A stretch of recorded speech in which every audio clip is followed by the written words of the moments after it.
Hello students, how are you? Welcome back Mehta school digital classes. देखो, पिछली class में हमने रदरफोर्ड का मॉडल तैयार किया था।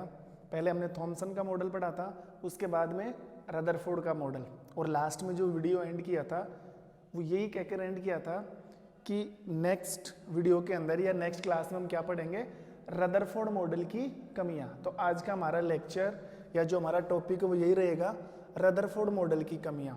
अब देखो, रदरफोर्ड मॉडल की कमियों से मतलब ये है कि रदरफोर्ड ने कुछ कमियां छोड़ी, तभी तो इसके बाद कौन सा मॉडल आया, नया मॉडल आया।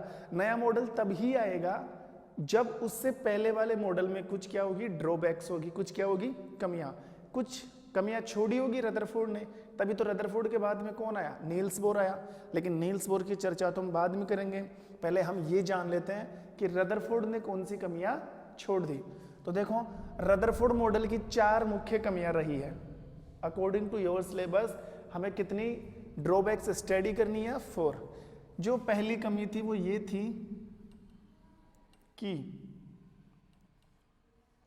पहली कमी ये थी कि रदरफोर्ड ने ये तो जानकारी दे दी थी, इसने नाभिक की खोज कर ही ली थी और ये भी बता दिया था कि नाभिक के चारों ओर कक्षाएं बनी होती है जिनमें इलेक्ट्रॉन घूमता है। लेकिन इन्होंने ये नहीं बताया था कि नाभिक के चारों तरफ कितनी क्लासेज होती है या नाभिक के चारों तरफ कितने ऑर्बिट होते हैं। तो पहली कमी यही थी, नाभिक के चारों ओर पाई जाने वाली, नाभिक के चारों ओर पाई जाने वाली कक्षाओं की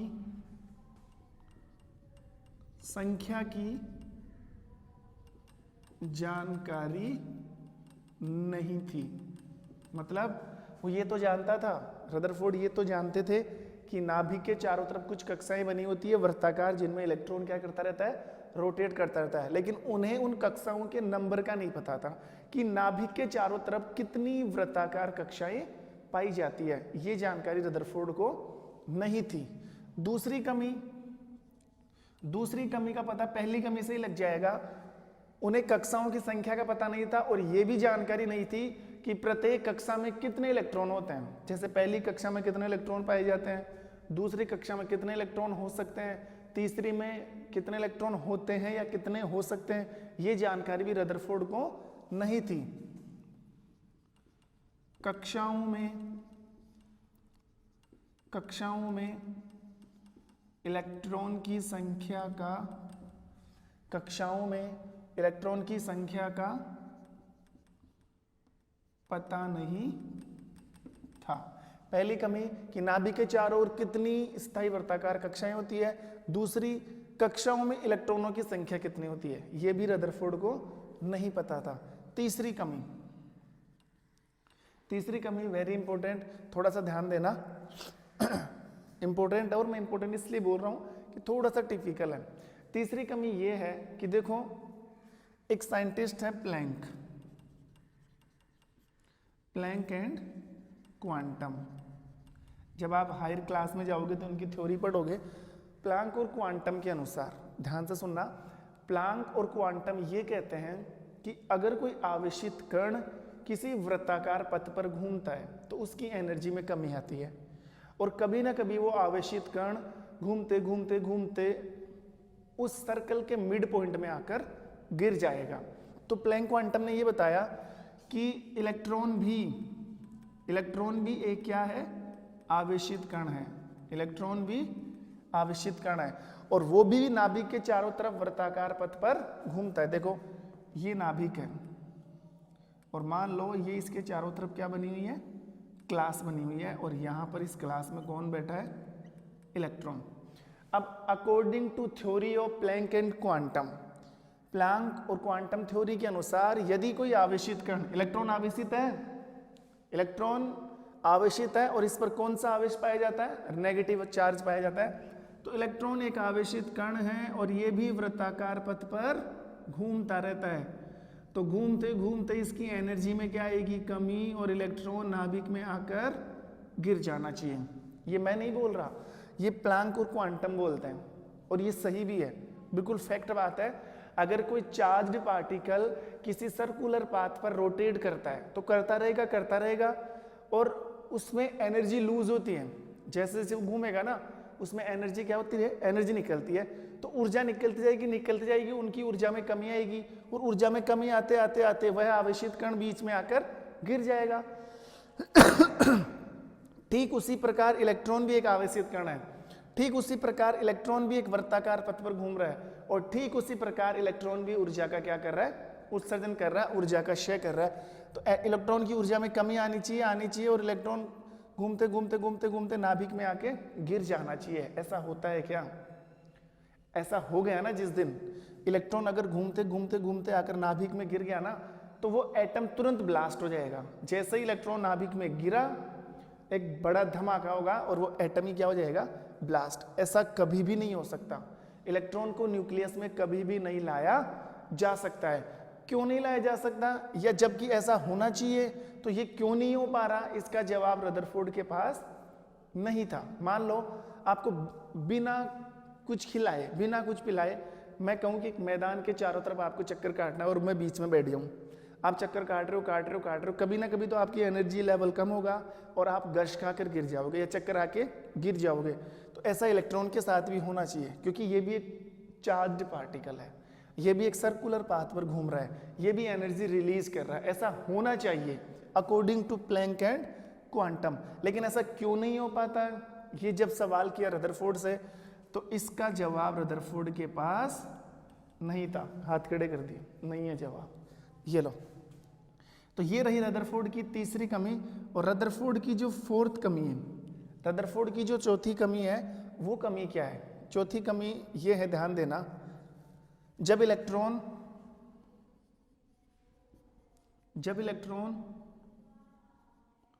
एक बार लिख देता हूं फिर समझाता हूं। जब इलेक्ट्रॉन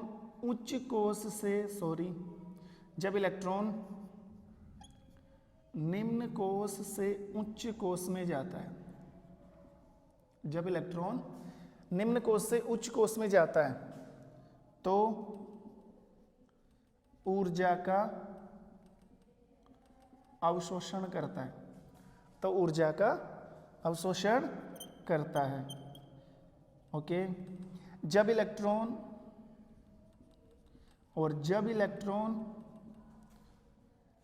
हायर सेल से यानी कि उच्च कोश से लोअर शेल यानी कि निम्न कोश में जाता है, तो ऊर्जा का उत्सर्जन करता है, जिससे ऊर्जा का एक स्पेक्ट्रम प्राप्त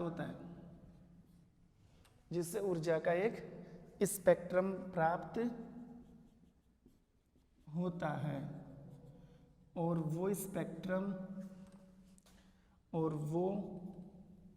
स्पेक्ट्रम सतत ना होकर लीनियर यानी कि रैखिक होता है। वेरी इंपॉर्टेंट पॉइंट बच्चों, देखो लिसन टू मी नाउ, सुनो। जब इलेक्ट्रॉन निम्न कोश से उच्च कोश में जाता है तो ऊर्जा का क्या करता है? अवशोषण करता है, एब्जॉर्प्शन करता है। और जब इलेक्ट्रॉन उच्च कोश से निम्न कोश में जाता है तो ऊर्जा का क्या करता है? इमिशन करता है, उत्सर्जन करता है, ठीक है। जिससे ऊर्जा का एक स्पेक्ट्रम प्राप्त होता है और जो स्पेक्ट्रम मिलता है वो सतत नहीं मिलता है, वो रैखिक स्पेक्ट्रम मिलता है। काफ़ी कॉम्प्लिकेटेड कमी है, कुछ भी समझ में नहीं आ रहा, देखो अब समझ में आएगा, ध्यान देना, पूरा पॉइंट क्लियर करता हूं। अब देखो, ये न्यूक्लियस, ये पहली class, second class, third class, और ये है फोर्थ क्लास। अब देखो, ये कौन सी क्लास है? पहली, ये दूसरी, ये तीसरी, ये चौथी। अब यहाँ पे क्या लिखा हुआ है, जब इलेक्ट्रॉन निम्न कोश से उच्च कोश में जाता है, तो पहले को निम्न मान सकते हैं और उच्च कौन सा है, चौथा। मान लो पहले से दूसरी क्लास में इलेक्ट्रॉन गया, तो पहला निम्न हो गया, उच्च कौन सा हो गया, दूसरा।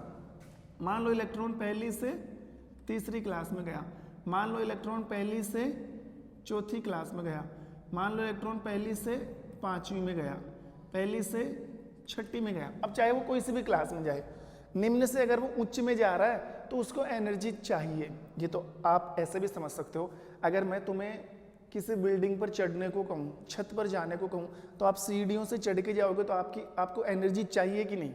आप ऊर्जा का क्या करोगे, अवशोषण। आपको एनर्जी चाहिए, विदाउट एनर्जी के आप ऊपर नहीं चढ़ सकते। तो वो इलेक्ट्रॉन भी बेईमानी है, इलेक्ट्रॉन के साथ भी ऐसा ही केस है।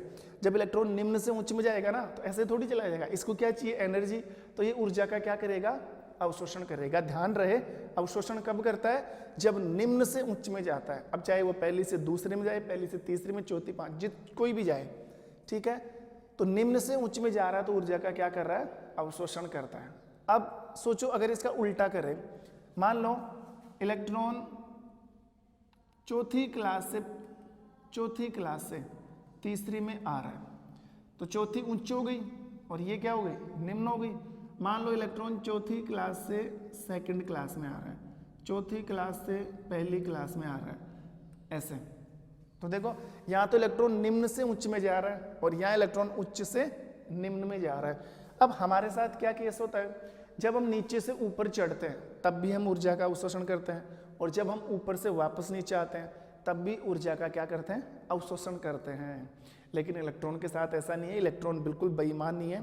इलेक्ट्रॉन ऊर्जा का अवशोषण तभी करता है जब वो निम्न से किस में जाता है, उच्च में। और जब इलेक्ट्रॉन वापस उच्च से निम्न में आता है ना, तब वो जितनी ऊर्जा उसने ली थी ना, वो ऊर्जा वापस क्या कर देता है, उत्सर्जित कर देता है, एमिटिंग कर देता है, उसको रिलीज कर देता है। तो इलेक्ट्रॉन अगर निम्न से उच्च में जाता है तो एनर्जी का एब्जॉर्प्शन करता है, और जब इलेक्ट्रॉन हायर क्लास से लोअर क्लास में आता है तो एनर्जी का एमिशन करता है, मतलब ऊर्जा का उत्सर्जन करता है। तो देखो यही बात मैंने लिख रखी है और समझ में भी आ गई होगी, ठीक है। जैसे मान लो इलेक्ट्रॉन ये पहली से दूसरे में गया, पहली से तीसरी में, पहली से चौथी में, पहली से पांचवी में, पहली से छठी में, पहली से सातवीं में, पहली से आठवीं में। तो ये देख के तो कोई भी बता सकता है कि सर ये तो निम्न कोश से किस में जा रहा है, उच्च कोश में जा रहा है। और अगर मैं ऐसा बनाऊं, कैसा, कि इलेक्ट्रॉन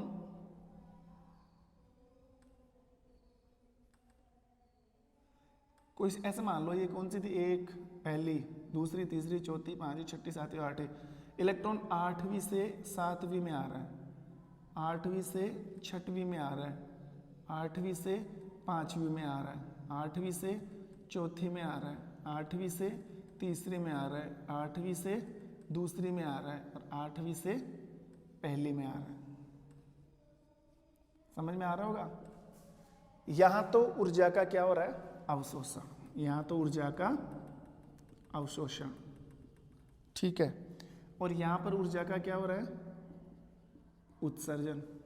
बात समझ में आ रही है। यहाँ तो ऊर्जा का क्या हो रहा है, अवशोषण। यहाँ पर ऊर्जा का क्या हो रहा है, उत्सर्जन।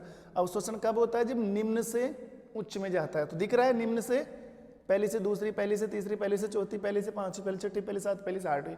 और यहाँ पर क्या हो रहा है, देखो यहाँ पर तो जा रहा है इलेक्ट्रॉन लोअर टू हायर, और यहाँ पर electron higher to lower for cell. यहाँ इलेक्ट्रॉन निम्न से उच्च में जा रहा है और इलेक्ट्रॉन उच्च से निम्न में आ रहा है। तो जब निम्न से उच्च में जाता है तो अवशोषण, जब उच्च में से निम्न में आता है तो उत्सर्जन होता है, ऐसे, जिससे ऊर्जा का एक स्पेक्ट्रम प्राप्त होता है। देखो स्पेक्ट्रम का मतलब होता है ये जो एनर्जी की लाइनें बन रही है ना, ये जो इलेक्ट्रॉन निम्न से उच्च में जा रहा है, पहली से दूसरी, पहली से तीसरी, पहली से चौथी, पहली से पांचवी, पहली से छठवीं, पहली से सातवीं, पहली से आठवीं। तो ऐसे करने से एनर्जी की लाइनें बनी कि नहीं बनी। इन्हीं लाइनों को, इसी ऊर्जा के ग्रुप को, एनर्जी के ग्रुप को क्या बोला जाता है, स्पेक्ट्रम। ये स्पेक्ट्रम है, ये भी स्पेक्ट्रम है। The group of energy that is called by spectrum of energy. इसे क्या बोलते हैं, एनर्जी का स्पेक्ट्रम। ये भी क्या है, एनर्जी का स्पेक्ट्रम। बस फर्क इतना सा है कि इसमें एनर्जी का अवशोषण हो रहा है, इसमें एनर्जी का क्या हो रहा है, इमिशन यानी कि उत्सर्जन हो रहा है। तो ऐसा करने से ऊर्जा का एक स्पेक्ट्रम बनता है। यहाँ तक तो बात समझ में आ गई होगी, ठीक है। और वो स्पेक्ट्रम सतत ना होकर रेखिक बनता है। देखो रेखिक का मतलब ये होता है, देखो ध्यान देना, मैं दो स्पेक्ट्रम बना रहा हूं,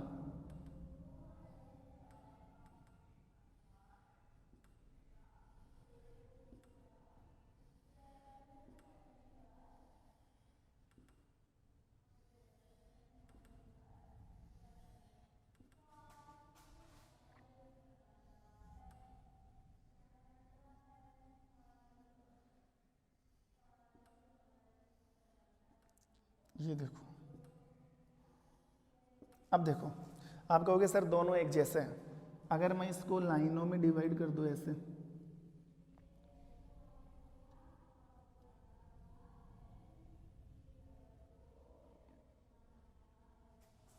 अब बताओ, तो ये जो स्पेक्ट्रम है ना, ये बिल्कुल कॉन्टिन्यूअस है, बिल्कुल कॉन्टिन्यू है कि लाइन में कहीं पर भी आपको ये डैश नजर नहीं आ रहा, बिल्कुल एक इरेक्ट लाइन है, एक स्ट्रेट लाइन है, ये बिल्कुल सीधा स्पेक्ट्रम है।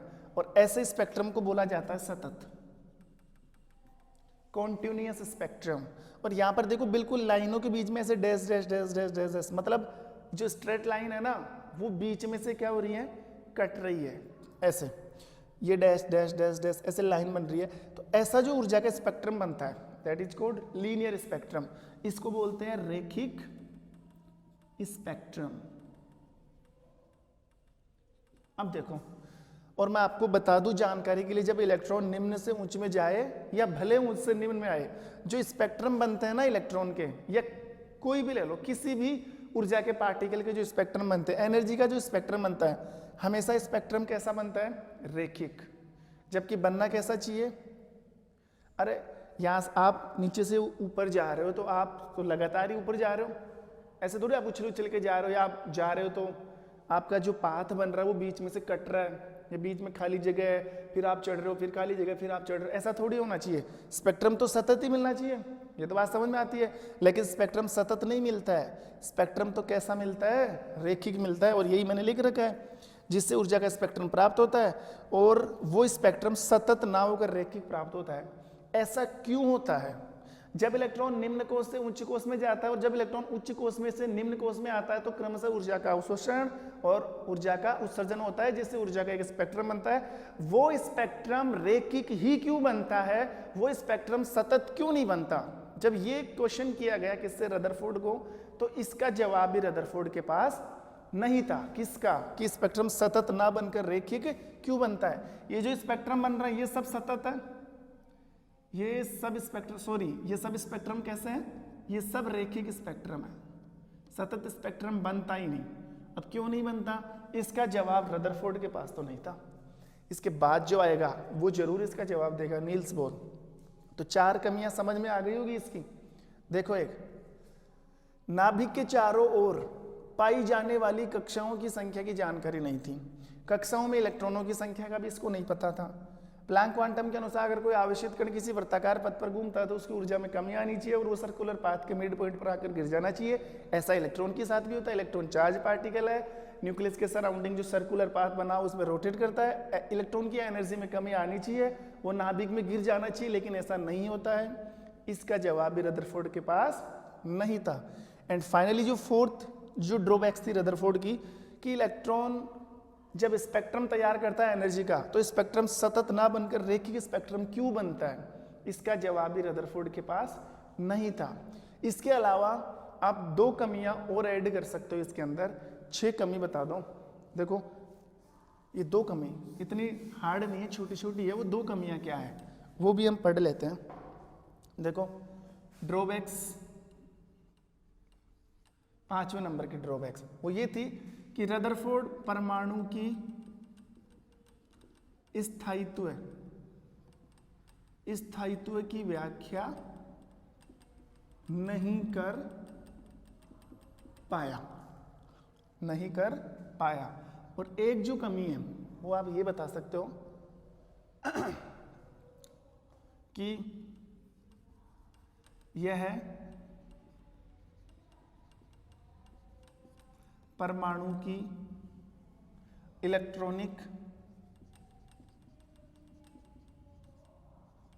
इलेक्ट्रॉनिक संरचना भी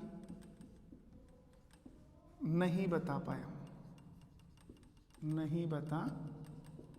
पाया। देखो पांचवी कमी क्या है, परमाणु की स्थायित्व की व्याख्या नहीं कर पाया, मतलब कंप्लीट परमाणु की जानकारी नहीं दे पाया।